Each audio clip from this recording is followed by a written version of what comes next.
বিরুদ্ধে আমাদের সাধারণ সম্পাদক বলেছে কি প্রক্রিয়ায় গঠন করা হয়েছে এই সরকার, কোথা থেকে কারা উপদেষ্টা এসেছেন, কোথা থেকে লিস্ট এসেছে, এইগুলো কিন্তু গণ অধিকার পরিষদ না, কোন রাজনৈতিক দল জানে না। রাজনৈতিক দল না, আপনারা নিউ এজের সম্পাদক জনাব নুরুল কবির সাহেবের সাথে প্রধান উপদেষ্টার ইন্টারভিউ শুনেছেন। তিনি কি বলেছিলেন? তার কাছে একটা তালিকা ধরিয়ে দেওয়া হয়েছে, তিনি যাদেরকে যাদেরকে চিনেন একমত হয়েছেন। এই তালিকাটা কোথা থেকে আসলো এটা কিন্তু আমরা কেউ জানি না। তারপরেও দেশ এবং জাতির বৃহত্তর স্বার্থে আমরা সরকারকে সমর্থন দিয়েছিলাম দেশকে সংকট থেকে উত্তরণের জন্য। 6 মাসে সরকারের পারফরমেন্স, তাদের দুর্বলতা এবং অদূরদর্শিতায় দেশে গতি আসে নাই। দেশের সংকট থেকে উত্তরণের কোনো ভালো লক্ষণ আমরা দেখতে পাচ্ছি না। আমরা মনে করি যে বর্তমান এই উপদেষ্টা পরিষদ নিয়ে সরকারের আগামী দিনের চ্যালেঞ্জ মোকাবেলা সম্ভব নয়। উপদেষ্টা পরিষদের পুনর্গঠন প্রয়োজন এবং সরকার যে শুরুতে ভুল করেছে, গণ অভ্যুত্থানের অংশীজন এবং রাজনৈতিক প্রতিনিধিত্ব সরকারে না রেখে আমরা সরকারকে অনুরোধ করব মেজর পলিটিক্যাল পার্টিগুলোর সাথে আলাপ করে অতি দ্রুত সময়ের মধ্যে এই সরকারের কার্যক্রমকে বেগবান করার জন্য, কাঙ্ক্ষিত লক্ষ্যে পৌঁছানোর জন্য অনতিবিলম্বে উপদেষ্টা পরিষদ পুনর্গঠন করা হোক।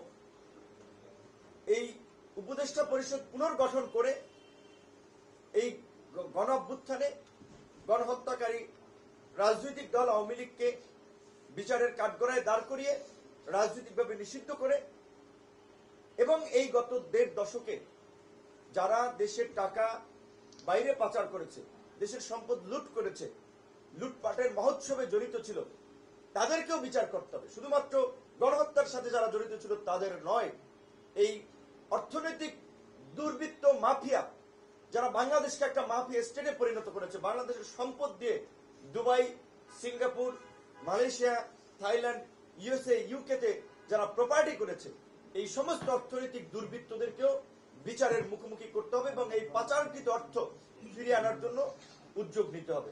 আমরা আজকের এই সংবাদ সম্মেলন থেকে সেই দাবি জানাই এবং রাজনৈতিক দলগুলোকেও আমরা পরিষ্কারভাবে আওয়ামী লীগের প্রশ্নে তাদের অবস্থান আমরা জানানোর আহ্বান জানাচ্ছি। একই সাথে এই আন্দোলনকে কেন্দ্র করে ছাত্রদের যে প্ল্যাটফর্ম, বৈষম্য বিরোধী আন্দোলন কিংবা তাদের জাতীয় নাগরিক কমিটি সহ সকলকে আমরা বলবো, আমরা ছাত্রদের শুনি সচিবালয়ে সচিব কিংবা বিভিন্ন তদবির নিয়োগকে কেন্দ্র করে গন্ডগোল, হট্টগোল, হইচই, কিন্তু আমরা এখন পর্যন্ত এই নেতৃবৃন্দকেও দেখতেছি না যে গণহত্যার বিচারের দাবিতে তারা রাস্তায় ধারাবাহিকভাবে কর্মসূচি চালিয়ে যাচ্ছে।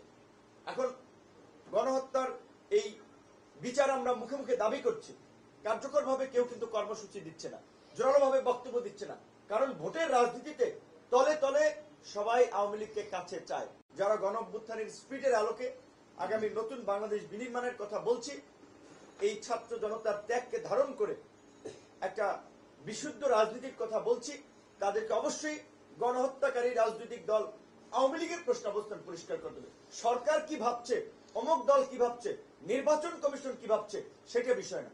বিষয়টা রাজনৈতিক ভাবে আমরা আওয়ামী লীগের রাজনীতি আগামীতে চাই কিনা, আওয়ামী লীগের মতো গণহত্যাকারী দল নির্বাচনে অংশগ্রহণ করবে, আমরা রাজনৈতিক দল সমূহ সেটা চাই কিনা। উদরপিণ্ডি বুদর ঘরে চাপানোর সুযোগ নাই, দায় সারা বক্তব্য দেওয়ার সুযোগ নাই। গণ অধিকার পরিষদের পক্ষ থেকে আমরা প্রাথমিক ইনিশিয়েটিভ শুরু করেছি। এতদিন পর্যবেক্ষণ করেছি যে যারা আন্দোলনের নায়ক দাবি করছে, আন্দোলনকে কেন্দ্র করে প্ল্যাটফর্ম করে তুলছেন, সরকারি সুযোগ সুবিধা নিচ্ছেন, তারা কি করছেন। অন্যান্য রাজনৈতিক দল যারা ক্ষমতায় যেতে চায়, ক্ষমতায় যাওয়ার জন্য মুখিয়ে আছে, ক্ষমতায় না গিয়েও যারা বিভিন্ন জায়গায় নিয়ন্ত্রণ করছে, কার্যত সত্য। আজ যদি প্রশাসন দেখেন, গণমাধ্যম দেখেন, ব্যবসায়িক কমিউনিটি দেখেন, সুনির্দিষ্ট 2-1টি রাজনৈতিক দলই তো এই কমিউনিটিগুলো নিয়ন্ত্রণ করছে এবং তাদের আধিপত্য কার্যত কায়েম করেছে অলিখিতভাবে হলেও। তাহলে আওয়ামী লীগের প্রশ্নে তাদের নীরবতা কেন? আমি সেটা জানতে চাই এবং দেশবাসীকেও এই সম্পর্কে আমরা জানাতে চাই।